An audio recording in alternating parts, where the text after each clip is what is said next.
Assalamualaikum warahmatullahi wabarakatuh. Salam sejahtera bagi kita semua. Tabik pun. Perkenalkan, kami dari kelompok 1 Pendidikan Kimia.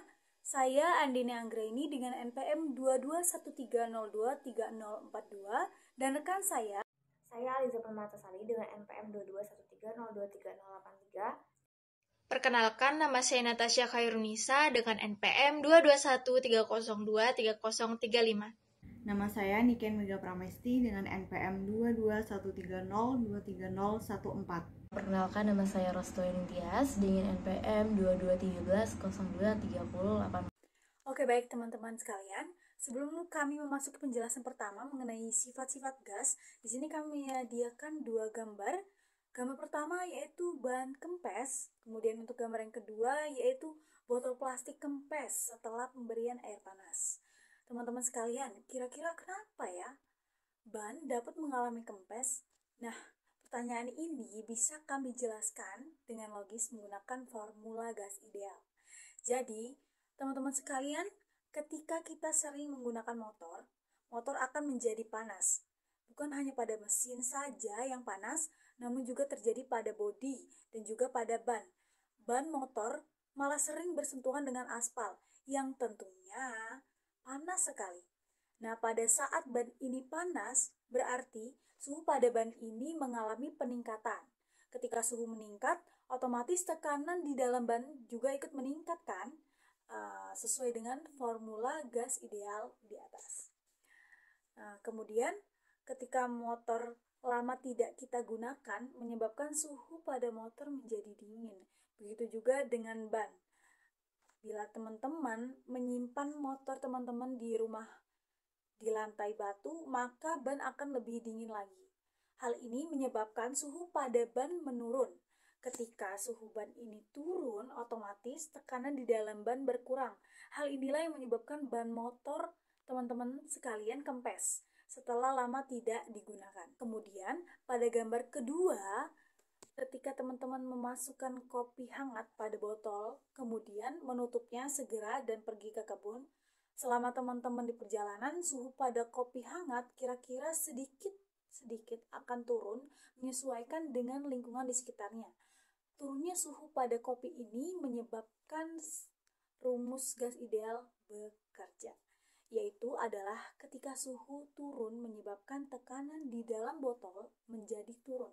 Nah, hal itulah yang menyebabkan botol kopi teman-teman menjadi kempes atau seperti tersedot. Nah, supaya makin paham kita mengenai fenomena ini, coba teman-teman bereksperimen sendiri untuk membuktikan dengan jelas di mata dan kepala teman-teman secara langsung. Dengan cara ketika kita mencoba cara sederhana ini, yaitu alat yang perlu teman-teman persiapkan hanyalah botol aqua. Terserah ukurannya berapa saja. Selanjutnya, masakkan nasi dengan menggunakan magicom atau ketika orang tua kita menanak nasi, tunggulah hingga airnya mendidih dan mengeluarkan uap melalui cerobong uap magicom. Ketika sudah mendidih dan uap keluar dari cerobong, bukalah botol teman-teman lalu arahkan mulut botol tersebut pada cerobong uap nasi tadi. Pastikan uap air masuk ke dalam botol. Setelah kira-kira cukup, segera tutup botol kita dengan rapat. Lalu diamkan beberapa saat. Lihatlah teman-teman sekalian perubahan dan botol dari teman-teman yang anuin tadi. Botol kempes bukan hanya panas yang diakibatkan dari suhu uap air, tetapi juga dari hukum gas ideal ini. Sekarang kita bisa membuktikan sendiri dengan cara sederhana mengenai gas ideal ini. Oke teman-teman, tadi sedikit penjelasan mengenai fenomena untuk memasuki penjelasan sifat-sifat gas yang akan disampaikan oleh rekan-rekan saya yang sangat hebat-hebat sekali. Gas ideal merupakan gas yang mematuhi pada pembatas nol secara tepat. Molekul gas berbeda dari cairan kecuali selama tumbukan. Walaupun molekulnya sama-sama bergerak tidak beraturan, molekul gas terpisah jauh satu sama lain dan bergerak dalam jalur yang sebagian besar tidak dipengaruhi oleh gaya antar molekul. Molekul-molekul tersebut akan selalu bergerak secara acak dan terus-menerus dengan kecepatan rata-rata yang meningkat ketika suhu dinaikkan. Yang pertama, keadaan gas. Keadaan gas dinilai dari volume, jumlah mol tekanan, dan temperatur Hubungan keempat variabel ini dikenal dengan persamaan keadaan.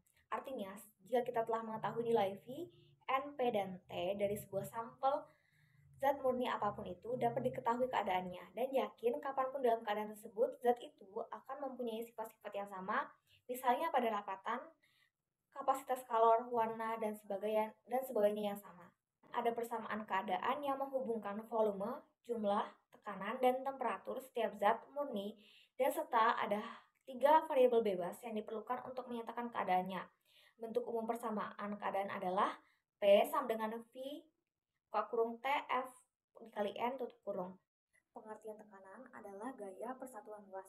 Makin besar gaya yang terjadi pada permukaan tertentu, maka makin besar pula tekanannya. Satuan SI tekanan adalah Pascal yang dinyatakan sebagai 1 Newton per meter persegi. Selanjutnya adalah tekanan. Gas yang menempati wadah dengan ukuran yang sama akan memiliki jumlah yang sama pula jika tekanannya sama. Akan tetapi, jika tekanan dalam wadah tersebut berbeda, maka jumlah gas yang terdapat dalam wadah tersebut juga akan semakin berbeda. Semakin besar gas yang diisikan ke dalam wadah tersebut, maka akan semakin besar pula tekanan di dalam wadah. Nah, adanya tekanan interaksi molekul-molekul gas menyebabkan terjadinya kenaikan tekanan. Tekanan akan menjadi berkurang jika banyaknya gas semakin berkurang. B. Temperatur. Konsep temperatur muncul dari pengamatan terhadap energi yang dapat mengalir dari suatu zat ke zat lain. Jika zat-zat itu bersentuhan, seperti saat logam panas merah dimasukkan ke dalam air. Temperatur adalah sifat yang menunjukkan arah aliran energi. Jika energi mengalir dari A ke B, dapat dikatakan bahwa A mempunyai temperatur yang lebih tinggi daripada B. Jika tidak ada energi yang mengalir ketika A dan B bersentuhan, dapat dikatakan bahwa A dan B memiliki temperatur yang sama dan sudah mencapai keadaan keseimbangan termal. Pengamatan ini diringkas oleh hukum Knoll termodinamika. Hukum Knoll termodinamika, jika A dalam keseimbangan termal dengan B dan B dalam keseimbangan termal dengan C, maka C juga dalam keseimbangan termal dengan A. Saya akan menjelaskan hukum-hukum gas. Yang pertama adalah hukum Boyle.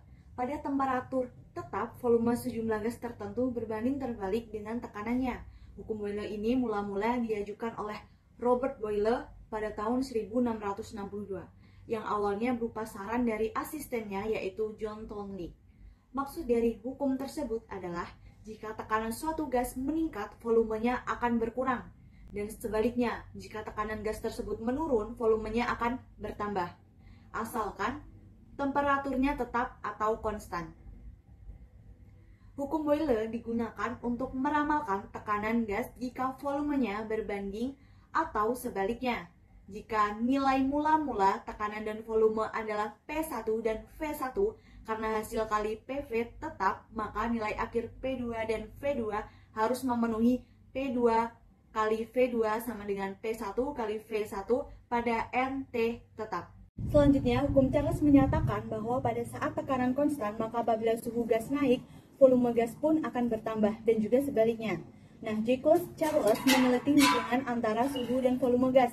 Penelitian beliau dilakukan 100 tahun setelah Robert Boyle yang melakukan penelitian mengenai hubungan antara volume dan tekanan. Dari hukum tersebut, maksudnya adalah pada tekanan yang konstan, volume gas akan bertambah seiring dengan peningkatan suhu gas dan juga sebaliknya. Volume gas akan berkurang jika suhu gas menurun. Pada saat tekanan konstan, suhu gas berbanding lurus dengan volume gas. Selanjutnya, hukum Charles dirumuskan sebagai berikut. V alpha T pada N P tetap. Artinya, volume atau V suatu gas berbanding lurus ditunjukkan dengan simbol alfa yang berarti berbanding lurus dengan suhu atau T, asalkan jumlah mol gas atau N dan tekanan atau P tetap. Selanjutnya, hukum Gay-Lussac. Pada volume konstan, jika tekanan gas bertambah, suhu gas pun akan ikut naik dan sebaliknya. Nah, Joseph Gay-Lussac kemudian juga melakukan percobaan terhadap gas. Berdasarkan hasil dari percobaan Boyle dan Charles, ia menemukan bahwa pada volume konstan, jika tekanan gas bertambah, suhu gas pun ikut naik. Demikian juga sebaliknya, ketika tekanan gas berkurang, suhu gas pun juga akan turun. Tekanan gas sebanding dengan suhu gas bila diukur pada volume yang konstan. Selanjutnya, hukum Gay-Lussac dirumuskan sebagai berikut. P alpha T pada N, V tetap. Artinya, tekanan gas atau P berbanding lurus ditunjukkan dengan simbol alpha yang berarti berbanding lurus dengan suhu gas atau T, asalkan jumlah mol gas atau N dan volume gas atau V tetap konstan. V1 per V2 sama dengan T1 per T2 pada NP tetap. Hubungan ini menyatakan bahwa jika tekanan dan jumlah gas tetap, perbandingan antara volume awal dan akhir V1 per V2 sama dengan perbandingan antara suhu awal dan akhir T1 per T2. Selanjutnya hukum Gay-Lussac. Pada volume konstan, jika tekanan gas bertambah, suhu gas pun akan ikut naik dan sebaliknya. Nah, Joseph Gay-Lussac kemudian juga melakukan percobaan terhadap gas berdasarkan hasil dari percobaan Boyle dan Charles. Ia menemukan bahwa pada volume konstan, jika tekanan gas bertambah, suhu gas pun ikut naik. Demikian juga sebaliknya, ketika tekanan gas berkurang, suhu gas pun juga akan turun. Tekanan gas sebanding dengan suhu gas bila diukur pada volume yang konstan. Selanjutnya, hukum Gay-Lussac dirumuskan sebagai berikut. P alpha T pada N, V tetap. Artinya, tekanan gas atau P berbanding lurus ditunjukkan dengan simbol alpha yang berarti berbanding lurus dengan suhu gas atau T, asalkan jumlah mol gas atau N dan volume gas atau V tetap konstan. V1 per V2 sama dengan T1 per T2 pada NP tetap. Hubungan ini menyatakan bahwa jika tekanan dan jumlah gas tetap, perbandingan antara volume awal dan akhir V1 per V2 sama dengan perbandingan antara suhu awal dan akhir T1 per T2. Yang terakhir adalah hukum Dalton. Dalton menyatakan bahwa tekanan yang dilakukan oleh campuran gas sempurna adalah jumlah tekanan yang dilakukan oleh masing-masing gas tersebut yang secara sendiri menempati volume yang sama. Perhatikan persamaan di samping. PA sama dengan NaRT per V. Bila sejumlah Na gas sempurna A menempati wadah dengan volume V pada temperatur atau T. Selanjutnya, PB sama dengan NbRT per V, jika sejumlah NB gas sempurna lain B menempati wadah tersebut. Hukum Dalton menunjukkan bahwa tekanan total yaitu P sama dengan PA plus PB, jika keduanya ada bersama-sama, di mana PA adalah tekanan parsial gas A dan PB adalah tekanan parsial gas B. Yang selanjutnya yaitu P sama dengan PA plus PB plus PC dan seterusnya, sama dengan sigma J PJ dengan PJ sama dengan N3RT per V jika campuran terdiri atas beberapa gas A, B, C, dan seterusnya ada dalam jumlah Na, Nb, Nc, dan seterusnya. Materi yang selanjutnya yaitu gas nyata. Gas nyata bersifat tidak sempurna karena gas ini tidak mematuhi tepat hukum dengan gas sempurna. Penyimpangan hukum terutama lebih terlihat pada tekanan tinggi dan temperatur rendah, khususnya pada saat gas akan mengembun menjadi wujud cair yang disebabkan oleh gaya repulsif dan gaya atraksi. Gaya repulsif sendiri yaitu gaya jarak pendek atau gaya tolak antar molekul, sedangkan gaya atraksi merupakan gaya jarak jauh atau gaya tarik antar molekul. Selanjutnya yaitu interaksi molekul. Gas nyata memperlihatkan penyimpangan dari hukum gas sempurna karena molekul-molekulnya berinteraksi satu sama lain. Gaya tolak antar molekul membantu pemuaian dan gaya tarik membantu pemampatan. Selanjutnya yaitu faktor pemampatan. Gas nyata yang memperlihatkan ketergantungan gaya terhadap jarak dapat diperagakan dengan membuat grafik antara faktor pemampatan Z terhadap tekanan dengan rumus Z sama dengan PVM per RT. Kemudian selanjutnya yaitu persamaan virial. Persamaan virial merupakan upaya matematika untuk menggambarkan penyimpangan dari idealistis dalam hal kekuatan volumolar atau Vm. Dibutuhkan bentuk persamaannya yaitu PVM sama dengan RT dalam kurung 1 plus B plus C plus D per Vm dikali Vm dikali Vm. Kemudian yaitu ada temperatur dan persamaan kritis. Temperatur dan tekanan kritis karena uap air mudah mengembun menjadi air, telah lama diharapkan bahwa semua gas dapat dicairkan bila didinginkan dan tekanan diberikan. Berapa besar tekanan diberikan bila gas berada di atas temperatur tertentu yang disebut temperatur kritis. Baik, yang selanjutnya yaitu persamaan van der Waals. Pada tahun 1873, Johannes van der Waals mengusulkan persamaan keadaan. Ia memperoleh persamaan dengan cara berpikir ilmiah mengenai suatu masalah yang rumit secara matematis, tetapi sederhana secara fisik. Van der Waals sendiri mengajukan persamaan ini berdasarkan bukti eksperimen yang dimilikinya dengan termodinamika yang logis. Berikut merupakan tabel koefisien Van der Waals pada temperatur 298 Kelvin. Pada perilaku gas nyata menyimpang dari keadaan ideal dikarenakan adanya gaya tarik-menarik antara molekul dan volume molekul-molekulnya itu tidak dapat diabaikan. Pada volume gas nyata, wadah volume itu terdiri dari volume gas dan volume bebas untuk gerak molekul dan dapat dinyatakan dengan persamaan V sama dengan NB ditambah nRT dibagi P atau PI sama dengan nRT dibagi V dikurang NB, di mana V adalah volume, N adalah jumlah zat, B adalah tetapan yang tergantung jenis gas, R adalah tetapan gas ideal, T adalah temperatur, PI merupakan tekanan awal, tekanan gas nyata dikarenakan gaya tarik menarik antar molekul pada tekanan gas nyata lebih rendah daripada gas ideal. Dinyatakan dengan persamaan berikut, P sama dengan PI dikurangi A dikali N dibagi V dipangkatkan 2, sehingga dari persamaan tadi yaitu persamaan PI sama dengan nRT dibagi V dikurangi NB dan persamaan P sama dengan PI dikurangi A dikali N per V pangkat 2 dan didapatkan persamaan Van der Waals yaitu P sama dengan nRT dibagi V dikurangi NB dikurangin AN kuadrat per V kuadrat, atau P sama dengan AN kuadrat dibagi V kuadrat dikali V dikurangi NB sama dengan nRT. Baik, berikutnya adalah ciri-ciri utama persamaan dari Van der Waals. Yang pertama itu adalah isomer gas sempurna diperoleh pada temperatur tinggi dan volume molar yang besar. Jika temperatur tinggi, RT dapat menjadi begitu besar sehingga suku pertama dalam persamaan menjadi P sama dengan RT dibagi Vm dikurangi B kemudian dikurangin dari A dibagi V kuadrat Vm kuadrat, jauh melebihi suku keduanya. Yang kedua itu cairan dan gas berada bersama-sama jika efek kohensi dan dispersi berada dalam keseimbangan. Lengkungan Van der Waals terjadi jika kedua suku dalam persamaan sama besar. Sama besar suku pertama berasal dari energi kinetik molekul dan interaksi tolak-menolaknya. Suku kedua menggambarkan efek interaksi tarik-menarik. Jadi itu sama besar suku pertama itu dari persamaan yang tadi itu. Jadi P sama dengan RT dibagi Vm min B dikurangi A per Vm kuadrat. Kemudian yang ketiga adalah konstanta kritis berhubungan dengan koefisien Van der Waals. Untuk T kurang dari TC, isoterm hasil hitungan bersosialisasi dan masing-masing mencapai nilai minimum, kemudian diikuti dengan nilai maksimum. Nilai-nilai eksterm ini saling mendekat sewaktu T mendekati TC dan akan sama nilainya pada T sama dengan TC dan pada titik kritis kurva mempunyai perubahan datar. Kemudian yang keempat itu adalah temperatur. Bila berhubungan dengan temperatur kritis, persamaan Van der Waals dapat diperluas menjadi persamaan virial. Selanjutnya kita masuk ke contoh soal, yaitu soal pertama yaitu ruang bervolume 30 cm3 dimasukkan nitrogen cair dengan massa 0,14 gram.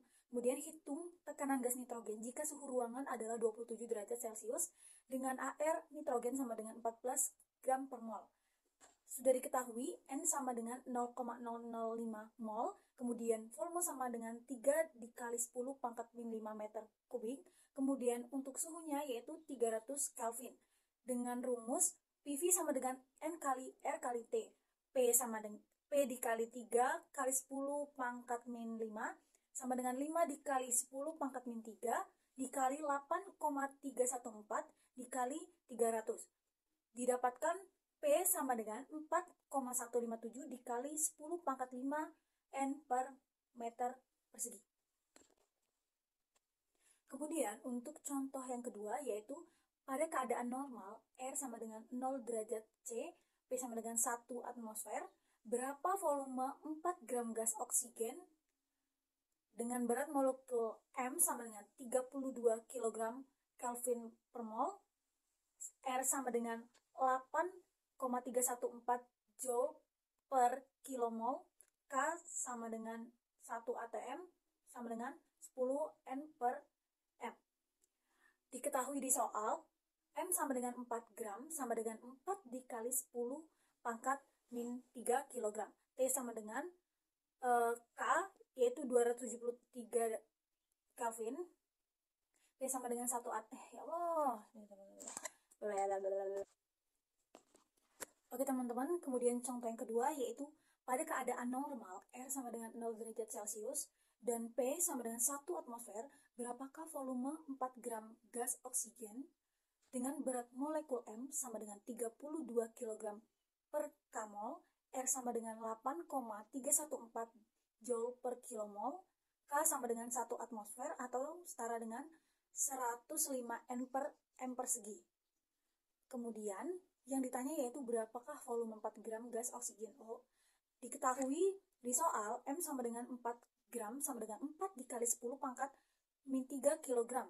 T sama dengan 0 ditambah 273 menjadi K sama dengan 773 K. P sama dengan 1 atm atau 105 N per M persegi. R sama dengan 8314 joule per kilomol. Untuk mencari berapa volume 4 gram gas oksigen O dengan rumus yaitu PV sama dengan M per M besar dikali RT. Kemudian diturunkan persamaannya menjadi V sama dengan M kali RT per PM. Dan didapatkan hasil V sama dengan 2,8 dikali 103 meter kubik. Oke baik teman-teman, kami dari kelompok 1 sudah selesai menjelaskan materi mengenai sifat-sifat gas dengan pokok materi yaitu gas ideal dan gas nyata, persamaan van der Waals, hukum Gay-Lussac, hukum Avogadro, hukum Boyle, hukum Dalton, dan hukum Charles. Kemudian ada contoh soalnya. Semoga teman-teman sekalian bisa mengerti dan memahami apa yang telah kami sampaikan lewat video penjelasan ini. Kami mohon maaf apabila terdapat perkataan yang salah diucapkan. Kalau ada sumur di ladang, boleh kita menumpang mandi. Kalau ada umur yang panjang, boleh kalian menonton video kami lagi. Terima kasih teman-teman sekalian. Kami akhiri dari kelompok 1. Wassalamualaikum warahmatullahi wabarakatuh.